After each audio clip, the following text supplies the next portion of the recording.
Hey y'all. So, I'm pretty sure everyone and their mama has seen the amazing digital circus. I was introduced to it by pure peer pressure from the internet. It was everywhere. I couldn't escape it. And whatever spell they put on Pomni's character design was working. If you're one of those people like me and tried to hold out long enough to not know what digital circus is, well, let me tell you about it. The amazing digital circus is this 3D animated pilot that's about this nigga named Pomni, who ends up being isekai'd into this mystical video game world called the Amazing Digital Circus, where she promptly remembers that she can't remember shit, and also is informed that she ain't leaving this bitch. So her and the other residents stuck in this world are basically taking turns terrorizing each other to see which one of them gonna go insane first. It's a psychological horror where they have to take care of their mental health or turn into a black devil with very poor impulse control. My opinion on the show is that I have no opinion on it. Since it's a pilot, there's only so much we can go off of. Like, watching it was chill, but I still felt like something was missing. And everything was done really well, but I still couldn't help but feel the characters looked like they should have had more character. Pomni, Zubul, Gangle.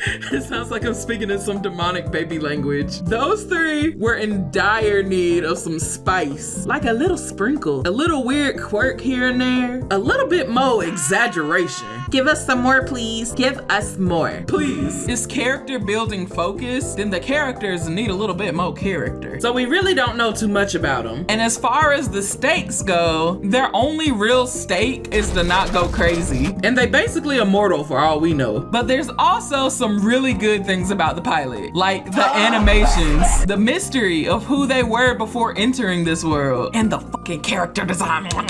And with all that talent working on the show, I'm positive they'll work out all the kinks. I know all of y'all was asking for human versions of these characters, but that's not all I'ma do. I wanted to put a little bit more care into who these characters were before the headset. So in this video, I'm gonna be taking you through my design and also my theory for the characters before they enter the circus. And just as a disclaimer, this whole video is purely headcanon. And the first character I'm gonna be focusing on is Pomni. I know y'all happy. Say you happy. We have officially added another jester to the pile. Pomni is the newest character that drops in the digital circus, and understandably, she's losing her shit right off the bat. The problem I had with Pomni was really pinning her personality down, or her lack of personality. I'm sorry. All we really get from her is that she's scared, cause she got dropped off in the middle of the street. She ain't never been in the hood before. She panicking. And her only source of guidance is from a man who actively eats his own eyeballs. He could bite her face off at any moment. I would be scared too. So I decided that I was just gonna take what the show gave us and really lean into that whole terrified persona for her design. So I started off with this like scared, kind of slouched over pose, cause she be tweaking. She comes in spazzing the hell out. So I like to think that her normal default is to freak out when something goes wrong. And I got bags around her eyes to resemble that black makeup she has in the digital world. And in this version of Pomni, I took the liberty of creating a whole backstory for Pomni the day she got the headset. I saw her as a high school girl in her senior year, the last chance to make an impression, to make friends and memories of her youth. She's shorter than average, has no friends. Well, she has one friend, but I'm gonna get back to that in a second. And she's notorious for having shitty luck. So imagine, it's Friday, probably in the fall, near the end of the school year, and Pomni's real name as a human is Pomette. So Pomette has one friend that's very popular, which I didn't want to take the time to come up with a best friend design, so I just inserted my OC, and her name is Booba. And if y'all didn't know that, well, now you know. I see Pomette as kinda antisocial, not really interested in people, but her parents are kinda worried about her, and other people just think she's weird. And she's got one of those twitching quirks. Like, she's probably drinking a Monster every day just to function. It's just the way that she was acting when she was dropped in the digital circus. So one day, Booba invites Pomni to hang out after school with some of her friends. And to Pomni, to her it feels like this is her last chance at experiencing a normal school life and make connections with people. So she agrees to go. But right after, her boss calls her into work at her part-time job. And I'm thinking she probably work at like some small diner in some small miscellaneous town. And I'ma pause right here to refer back to the speed paint, because as you can see, Pomni decided to cut all her hair off. You see, in between getting ready for work, she decides to cut her hair in an attempt to look good for the party. Y'all don't know how much willpower it took. I'm talking, it took every ounce of my chakra to not give her the Pennywise cut. Y'all can't convince me. She has hair under her hat. I don't care. Even though everything in my body was screaming at me to make her bald with just 3 hairs. But alas, it wasn't meant to be on this day. She just fucks her shit up a little more than what's socially acceptable. So I drew her in the corner here, like screaming after cutting her hair off. Her barber fucked her up. Okay, now back to the story. She goes to work, terrible haircut and all. All of a sudden, the mustard man comes in and squirt mustard on her shirt. And he don't like white women, so he be doing drive-by vandalism. And he yell as loud as he can for a mustard hot dog until they give him one. And he said, "Where'd you get that haircut? See you later, loser."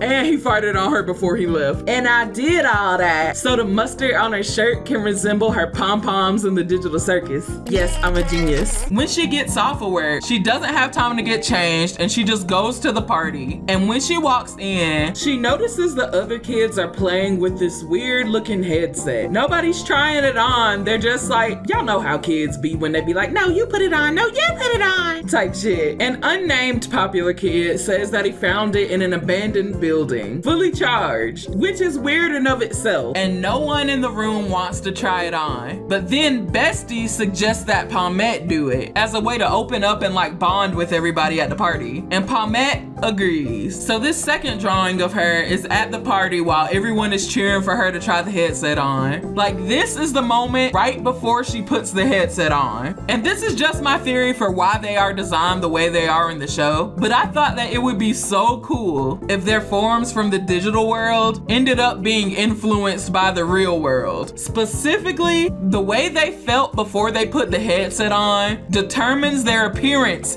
in the digital world. Oh, your girl got theories. I wanted to show the unsureness on her face and how she felt. The peer pressure to perform. The other kids cheering in the background for her to do it. Her knowing that she's prone to being unlucky, but still desperate for that connection. She starts feeling like maybe she won't ever fit in. She starts criticizing the people around her in her head because right now she feels like an absolute clown. And then there's this weird headset almost coaxing her to enter this unknown world, somewhere where she can be alone.